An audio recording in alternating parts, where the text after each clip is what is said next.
sehari-hari sebenarnya kita juga dikaitkan dengan pola-pola hidup ini. Sama seperti sosial media lah. Kalau Bapak Ibu bersosial media, apa yang Bapak Ibu lihat itu sebenarnya ada codingnya. Di Meta, setiap Bapak Ibu melihat sesuatu dan mengklik like ataupun interest atau tertarik, maka kode berikutnya itu akan muncul yang seperti itu. Contohnya like tentang makanan, review, kemudian interest dengan makanan. Besoknya yang Ibu scroll, yang muncul itu adalah hal yang berbau makanan. Itu yang namanya pola-pola. Jadi semua ada polanya. Jika Bapak Ibu tidak menyukai sesuatu yang ada di sosial media, maka Meta akan menyingkirkannya. Jadi sama seperti pola hidup ini. Sebenarnya di pola hidup itu juga sama. Apa yang kita like, apa yang kita sukai, itu akan datang ke kita. Dan itu tidak bisa dihindari. Nah, sama seperti kadang kita jumpai ya banyak orang yang mengatakan, saya sudah melakukan pelayanan banyak, saya sudah berdonasi banyak, tetapi kenapa saya struggle dengan keuangan? Ada yang mengatakan, saya sudah membantu banyak orang, saya sudah menyebarkan cinta kasih pada orang, tetapi pada saat ke rumah, kenapa selalu ada benturan dengan pasangan saya, dengan keluarga saya? Sebenarnya itu juga ada polanya. Dan pola ini banyak orang yang mengatakan bahwa jawabannya ada di dalam diri Anda. Jawabannya sudah ada sebelum masalahnya muncul. Kemudian banyak orang yang mencari ke dalam diri. Mereka melakukan meditasi, mengurung diri, kemudian banyak ritual-ritual yang dilakukan, diet-diet yang dilakukan. Nah, sepanjang perjalanan itu mereka menemukan kebingungan.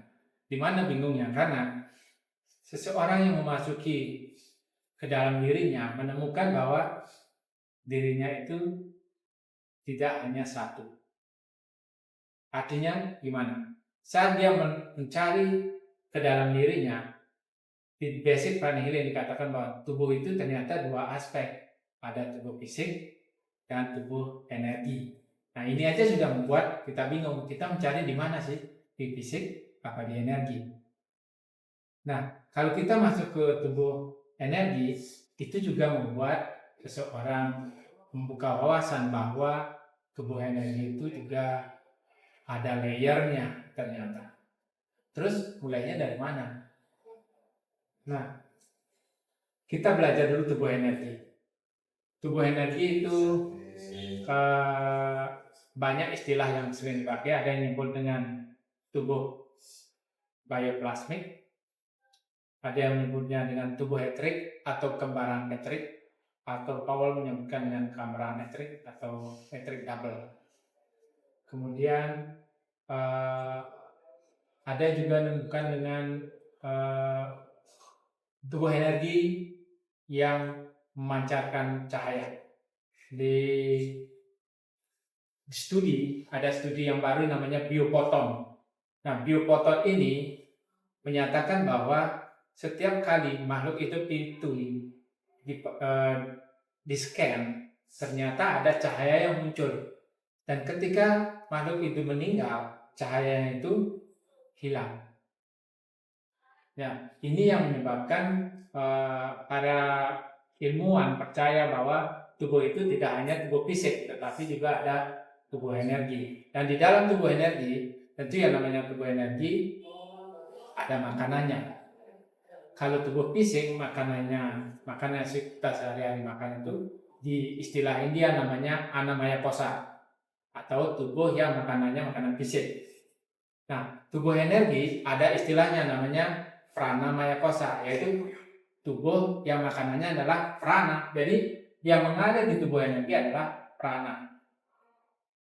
Oke, itu tentang tubuh energi. Nah, kalau kita bicara tubuh energi ini banyak juga fungsinya, strukturnya, bahan materinya. Mungkin kita akan cari waktu yang pas karena memerlukan lebih dari waktu sesingkat ini. Ya. Nah, tanpa prana, tadi dibilang tubuh energi itu makanannya adalah prana, makanya namanya prana maya kosa. Tanpa prana, tubuh fisik tidak lebih dari sekitar sel-sel. Kita tahu tubuh fisik itu susunannya dari padat, cair, gas, atau di istilah India itu disebut dengan Panca Mahabhuta, Akasa, Bayu, Teja, apa, Pertiwi. Kalau kita gelombangkan atau golongkan itu terdiri dari padat, cair, dan gas. Oke, nah kita tahu di sains zat padat, zat cair, dan gas itu tidak akan bisa bertemu. Makanya itu perlu media pengantar. Itulah yang namanya tubuh energi atau casingnya. Casing. Oke, selanjutnya dalam tubuh energi ada pusat-pusat energi. Ini juga kalau kita mencari dalam diri, mengubah pola dalam diri, kita juga akan dibuat pertanyaan. Ternyata tidak hanya tubuh fisik, tubuh energi ada pusat-pusat energinya. Lalu dari mana kita mulai mengubah pola-pola yang merugikan kita atau tidak ingin kita miliki? Dan jika kita belajar lebih dalam lagi, ternyata tubuh energi itu berlapis-lapis. Ini adalah jenis-jenis tubuh energi yang secara umum, ya. Yang pertama, kita punya tubuh fisik.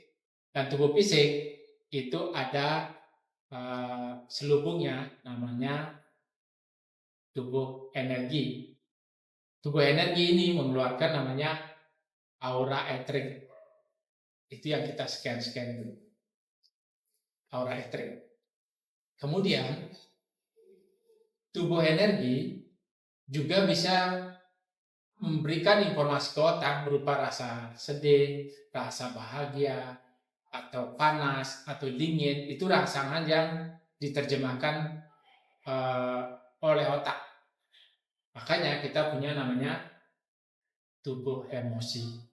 Ini yang memicu yang namanya perasaan. Kemudian ternyata ditemukan lagi bahwa untuk mengolah informasi, tubuh energi ini juga perlu sesuatu. Seperti kayak laptop lah. Ada prosesor yang perlu mengolah datanya. Oh, kalau ada kejadian A, responnya B, dan sebagainya. Makanya ada yang namanya tubuh mental. Kalau tubuh astral, itu auranya aura emosi atau aura astral. Kalau tubuh mental namanya aura mental. Kalau kita baca literatur lama, menyatakan bahwa tubuh etheric itu sama dengan tubuh astral. Nah, sedangkan penemuan berikutnya, itu ternyata tubuh etheric dan tubuh astral itu berbeda. Jadi, jika kita bicara tentang literatur yang lama-lama, mungkin kita perlu membedakan dulu, perlu wawasan dulu bahwa ternyata yang disebutkan astral itu berbeda dengan tubuh etheric. Sehingga kita tidak bingung. Dan berikutnya ada yang dinamakan dengan tubuh jiwa, sehingga ada namanya aura jiwa. Nah, ternyata diteliti lagi lebih dalam bahwa kita tidak hanya berpikir, kita tidak hanya mengeluarkan emosi, kita tidak hanya ada prana, tetapi juga ada jiwanya, kesadarannya, sehingga kita bisa bermeditasi dengan benar, kemudian konsentrasi, memiliki pemahaman yang lebih tentang intuisi, sesuatu yang bahkan kita belum tahu, kita bahkan tahu. Itu namanya pemahaman intuisi. Kalau kita melihat dari sini, kita akan mulai bertanya-tanya untuk mengubah pola-pola kita yang lama, pola-pola yang membuat kita tidak nyaman atau yang kita ingin perbaiki. Mulainya dari mana? Di tubuh fisik, tubuh aura atau etheric, tubuh emosi, tubuh mental atau dari jiwanya. Tadi dibilang bahwa semuanya mulai dari diri kita, ya kan? Seperti dari saat kita main HP, kita scrolling sosial media, searching, apapun yang kita like, apapun yang kita pencet, itulah yang akan muncul berikutnya. Kita tarik ke sini. Dalam tubuh energi ada beberapa aura, ada beberapa lapisan tubuh energi lainnya, dan semua ini mengeluarkan materi yang berbeda. Kalau tubuh eterik namanya tuh materi vital, itu yang diserap atau yang kita sebut dengan prana. Prana itu energi kehidupan, life force. Oke. Kemudian materi astral mengeluarkan ke tubuh astral, mengeluarkan materi astral, itu juga yang diserap tubuh.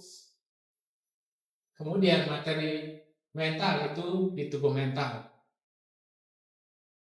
Di spiritual ada materi spiritual. Dan semuanya ini sebenarnya ada di seluruh tubuh dan hanya diserap sesuai dengan apa yang kita klik tadi. Yang mengklik itu siapa? Itu poinnya. Sama seperti di media sosial, semua ada. Informasi makanan ada, informasi ilmu pengetahuan, sains ada, informasi tentang teknologi ada, tentang perjalanan, liburan dan sebagainya ada. Semuanya ada di sini. Sama seperti di sini, semuanya ada di materi ini, materi vital, astral, mental, spiritual dan sebagainya ada. Usernya yang akan mengklik sesuai dengan apa yang di like-nya, ya kan? Siapa user di sini? Di mana sumbernya? Itu ada di cakra. Jadi cakra tidak hanya menyerap prana. Prana itu dikombinasikan dengan energi dari astral, kemudian dari mentalnya dan jiwanya. Jika kita ingin mengubah pola-pola yang tidak kita inginkan, mulailah dari cakra. Ini kuncinya. Jika Bapak ingin menjadi lebih baik, ubah di cakra.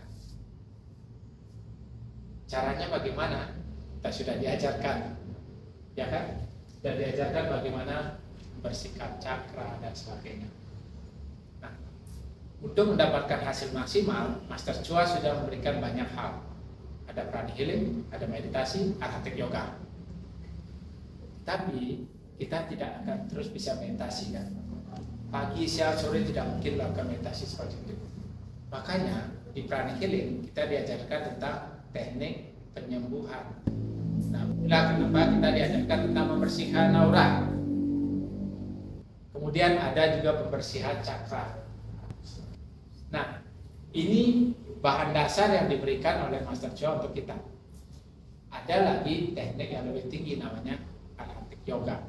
Dalam arhatik yoga tidak hanya membersihkan tubuh eterik, tapi juga diajarkan membersihkan tubuh emosinya, tubuh mental, dan aura jiwa. Bagaimana membersihkan tubuh emosi? Kita dilatih di sana untuk memaafkan. Kemudian ada teknik-teknik lebih tinggi dalam arhatik yoga untuk membersihkan tubuh emosi. Bagaimana melatih atau membersihkan tubuh mental? Master Chua juga mengajarkan dalam pilar arhatik yoga adalah belajar. Dalam belajar kita akan melihat satu poin dengan banyak sisi. Kita melihat gunung tidak hanya dari timur, tapi juga dari barat, utara, selatan. Sehingga pada saat kita mendeskripsikan gunung itu lengkap. Jika ada masalah, kita melihat poin dari banyak sisi. Pada saat kita mengambil keputusan, hasilnya adalah win-win solution. Semua akan baik.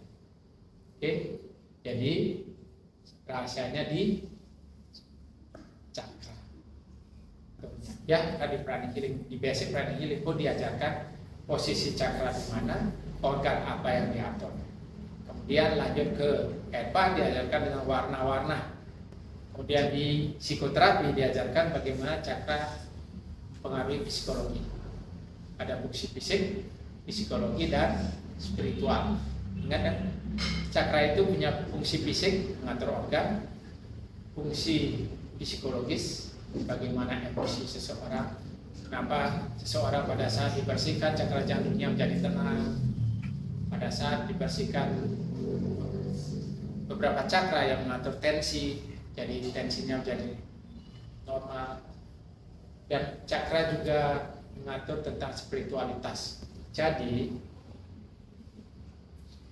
jika kita ingin merubah lingkungan kita, rubahlah dari cakra.